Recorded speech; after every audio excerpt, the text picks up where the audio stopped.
Well, don't you think Jesus was being a little hard on Peter? I mean, Peter was only concerned about Jesus' well-being, and he rebukes him. In fact, it's one of the few times in the scriptures we see Jesus getting angry. He gets angry at Peter in this moment, and St. Matthew even gives us the words when Peter says to him, God forbid this should happen to you. He turns and goes, "Get behind me, you Satan." We hear him say, even Mark gives us the same thing. "You Satan, adversary to God." So what was going on here? I mean, Peter was only concerned about Jesus' well-being, so why would Jesus be so mad at him? I mean, what did he do? Just get up on the wrong side of the bed that morning? Well, obviously, there's more going on to the story than simply concern about Jesus' well-being. That's part of it, but there's another element there we need to understand so that we can appreciate why Jesus got angry with Peter.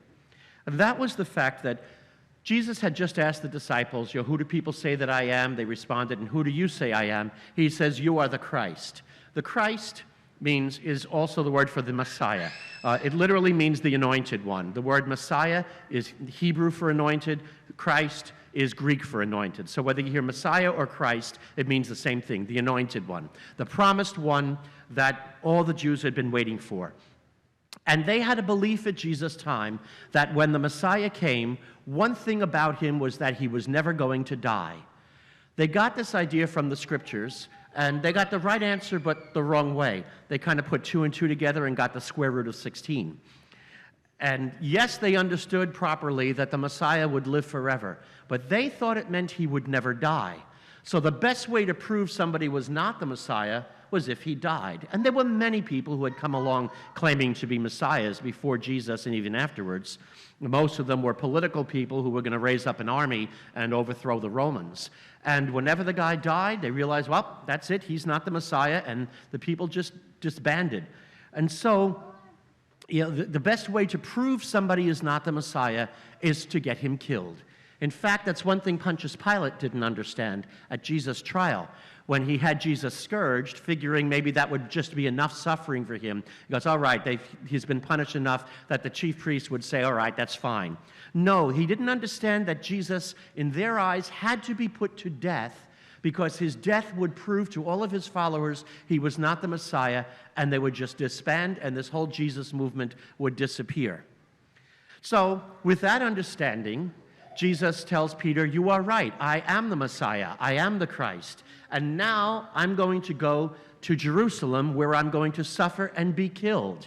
And Peter's mind at that point must have went on tilt. Wait a minute, dying Messiah? That can't happen. It's an oxymoron. It's like a married bachelor. The two of them don't go together. And so that's where he turns to Jesus and says, God forbid that should happen to you. If you die, you're not the Messiah. And that's why Jesus turned and said, get behind me, you Satan.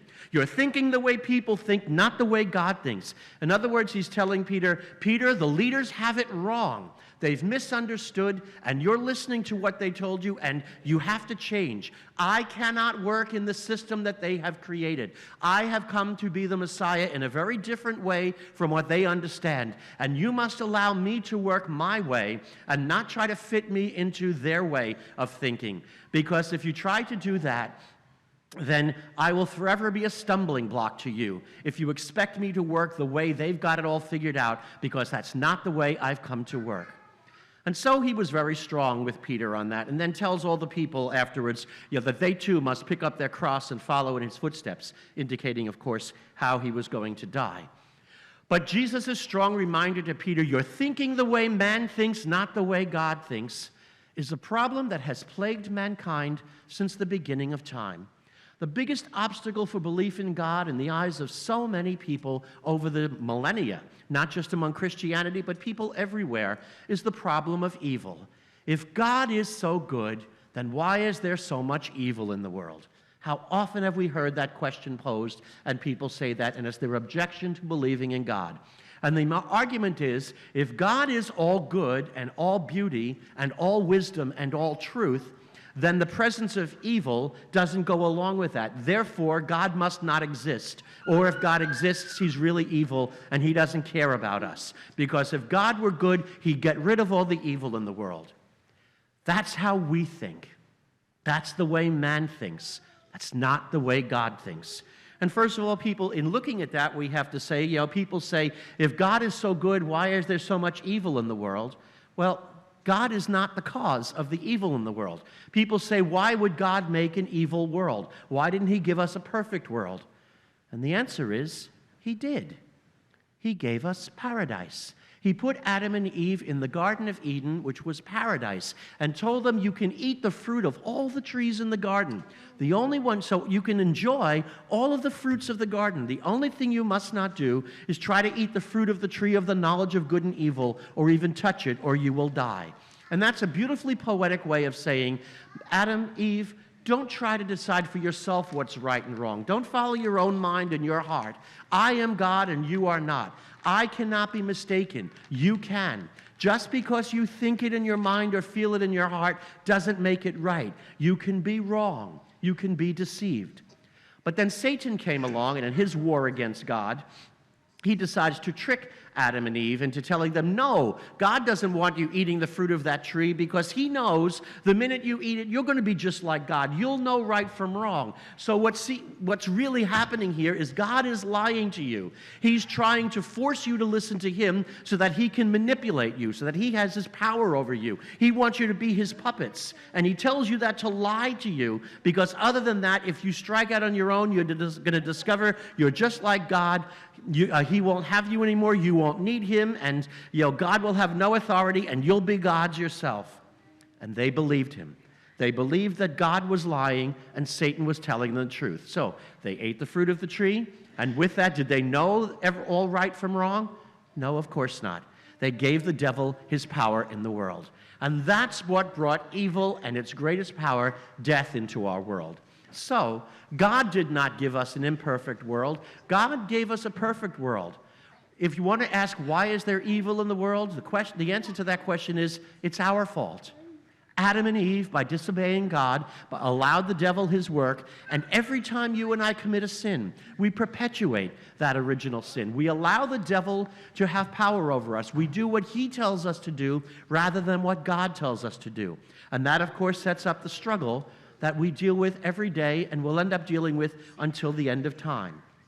So then the next question a lot of people would ask is, well, when God saw that happened and realized Adam and Eve were tricked, well, why didn't he do something about it? And of course the answer is, he did. But he didn't respond to it and come to our aid the way we would think, but he did it his own way. I think if God had given us a survey and had polled people beforehand and said, all right, how do you want me to save you? Probably everybody would say, well, just destroy the power of the devil, wave your arm and get us rid of all sin, and now give us back paradise. That's what we would have done. But that's not what God did. God decided to save us from Satan's power a very different way. Not by destroying Satan, but by taking Satan's weapons and turning them against him and defeating Satan with his very own tools. And that's what he decided to do by becoming a man, God himself dwelling in our world in the person of Jesus, so that he would teach us and show us how to follow the Lord and die and rise for us. Now, if you can imagine, once Satan's power took place in the world, everybody who died, death was Satan's great power, and we know we all experience it.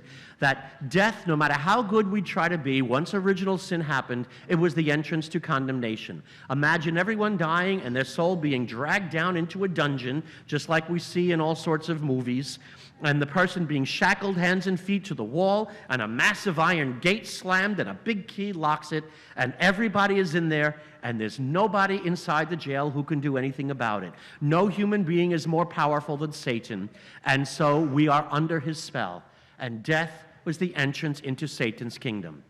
That's what happened after original sin. God chose to save us in a very different way, by himself entering into that kingdom and being the one person who could lead us out. See, Satan made a big blunder. When God became man, he thought to himself, I can't believe this. God has made a mistake. He goofed. God has become man. As God, I couldn't destroy him, but now as a man, now that he's mortal, now he can die. All I have to do is get him killed, And I will have God in my prison because he's a man now. And so I will have my victory over God. I will have finally beaten him and I will be God. And he found it childishly simple to get Judas Iscariot to betray Jesus, the chief priests and everybody, to accuse him of being evil and a blasphemer, and handing him over to Pontius Pilate and having him crucified. And as Jesus hung on the cross, Satan must have been laughing with a diabolical laugh from the depths of his gut, saying, "Look at yourself. You call yourself a god. You came down here telling them how much you love them, that you care about them so much, to follow you and everything, that you love them and all this stuff. And what did they do? They confused you with me. They called you evil and a blasphemer, and they dragged you outside the city, and they put you to death in the worst manner possible. That's how they responded to your love. Well, you know what? You call yourself a god? Well, you're pathetic. I have finally beaten you." He couldn't have been more wrong, because Satan didn't realize his fatal flaw was that, yes, as a man, Jesus could die, but as God, he was still God and immortal. And all he did was welcome into his kingdom the one person who had the key, the one person who could go to every prisoner there and undo the shackles and undo the big iron door. We talk about that. We call it the harrowing of hell. You know, when we say in our creed, he descended into hell, that's what we mean. He went in to bring everybody out, and now with his resurrection, the door is open, and you and I, thanks to being baptized in Christ, when we're baptized in him, we inherit his resurrection. So death is no longer the entrance into condemnation for us, but the entrance to salvation. Christ defeated Satan with his own tool, death. He turned death into our salvation. That's what Jesus did, and that's what he tells us to do. That we have to defeat the devil with his own weapons, not by avoiding it, but by taking him on, taking the bull by the horns, if you will, and saying, "Come on, Satan, give me whatever you got. I can take it. I've got Christ with me to help me." And of course, we don't always want that, and we don't like it. And, people say, why is there so much suffering in the world? Why does God permit it? And we say, well, the answer is right before us all the time. Look at the cross. That's what God did. Defeated it by enduring it, not by avoiding it. And yet, sometimes we don't see that. We still see it the wrong way. When something happens, a bad thing happens to us, what does everybody do? They shake their fist at God. We've probably all done that or something. "Oh, God, what did I do to deserve this?" My grandmother, may she rest in peace until I get up there. Every time something happened, she'd say, "What did I do to deserve this? Why is God punishing me?" And God is not punishing us when something bad happens. Sometimes we're punishing ourselves, let's face it. Sometimes the reasons we're suffering is because we sinned, and it's a consequence of doing something wrong. But other times, innocent people suffer things that they didn't deserve, that there was no reason why it happened. It just happened to them. And we're living in a fallen world, and that's what happens. Jesus didn't deserve his cross, but he carried it. And he tells us the same thing. But you notice everybody yells at God, and nobody turns to Satan. Nobody says, "Satan, why do you hate God so much that you're ruining his world and causing us a lot of pain, just trying to get us to turn against God? Why don't you just get with the program, apologize to God for your rebellion, and then we'll all have peace again?" We never do that. Nobody yells at Satan. Everybody blames God for the evil that he brought in the world and that we allow to continue. And so, we have to wonder, why do we do that? And it's the simplest of things, because you realize that Satan brings evil into the world, hoping we will blame God for it. And whenever we do that, I always tell people, whenever they say, "Why did God allow this to happen?" I say, "Congratulations, you just gave Satan his victory." That's what he wants. He wants us to blame God for all the evil he causes, so that we can say, "God, you're not just, you're not good," and that separates us from God. And once that happens, all he has to do is reel us in. And for many people, he finds it childishly simple. They stub their toe, and they're angry at God, and he goes, "Boy, that was easy." But when people endure great pains, as many of you I'm sure have, and if not yourselves, you've seen people who have endured tremendous suffering and still turned to God and asked Him to help you through it all, then all of that suffering has been used to lead you closer to the Lord, and instead of leading you away from Him, as Satan planned, it leads you further into His embrace. And so we're using Satan's weapons against Him. And he gets annoyed saying, the things that I brought all this evil, hoping that they would curse God, and instead it only pushed them further into His embrace. We defeat the devil with his own weapons. If you could imagine him shooting a bullet at us, and the bullet stops midstream and turns around and hits him, that's exactly what happens. When we take evil and all the pain that comes our way, we take the bull by the horns, we endure it and say, I can endure it in Christ. And Lord, help me carry this cross. That's how we defeat the devil. And that's what the Lord wants us to do. But we still could ask the question, but why does God have to be that way to us? You know, we can understand the reasoning for that. It makes sense, but, you know, can't He just love us and make it easier and just wipe out evil and just say, remember what happened last time? You know, and then this way, you know, we'll be happy. Well, I like to imagine it this way. Think of this example. Football season is beginning. Imagine you have a high school football team, and they're very good. They go through their season, and they make it to the state championship. They have to play this one other team, and whichever team wins will be the state champs. But as good as your team is, this other team they have to play is unbeatable. They have been undefeated all season. In fact, nobody's even scored a field goal against them. They have shut out every single one of their opponents. And everybody says to you, you know, good luck. You're a good team, but there's no way you're going to beat them. You know, you're so far outmatched. So the team doesn't forfeit. They say, well, you know, even if everybody says we're going to lose, you know, well, we'll give it our best shot. And if we lose, at least we went down fighting, you know, and we tried. And the day of the game comes, and the other team's bus is stuck in a major traffic jam somewhere. And according to the rules of the tournament, or whatever we want to call it, if the other school cannot put a team on the field at the time the game is supposed to begin, then they must forfeit, and there's no do-overs, there's no remakes, nothing like that. Either they're there or they lose. So the bus is stuck in traffic, they can't make it, so the time of the game comes, the referee blows the whistle, says that's it, they're not there, they forfeit, congratulations, you guys are the state champs. Are you happy? Maybe not really, a little bit, but you still know you won by forfeit. And everybody can say, well, yeah, you won, but you won by forfeit. You know, if that other team had shown up, you know, there's no way you would have been able to defeat them. So it's kind of an empty victory that way. But now let's imagine the same scenario, and the other team's bus is not stuck in traffic. And they show up at the field, and they don't have their star quarterback sidelined with an injury. You know, they fight with all of their power, and you fight against them, and maybe you only beat them with a field goal with 10 seconds left on the clock.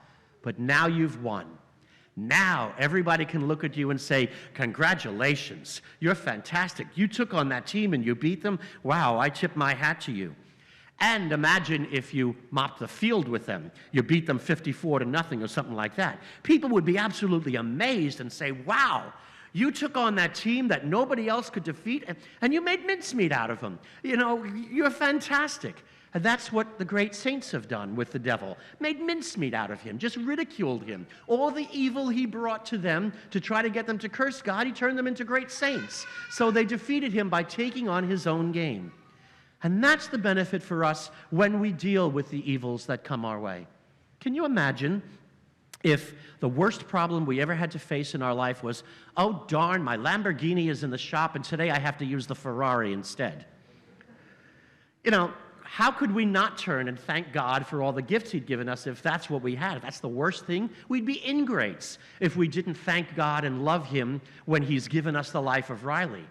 But when we endure tremendous sufferings and pains and still remain close to the Lord, that's when we show our mettle.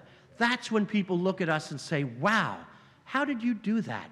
If that had happened to me, I would have fallen apart. But you endured all of that suffering and pain, and you still love God, and you still follow Him. You're amazing. And we've probably all met people like that.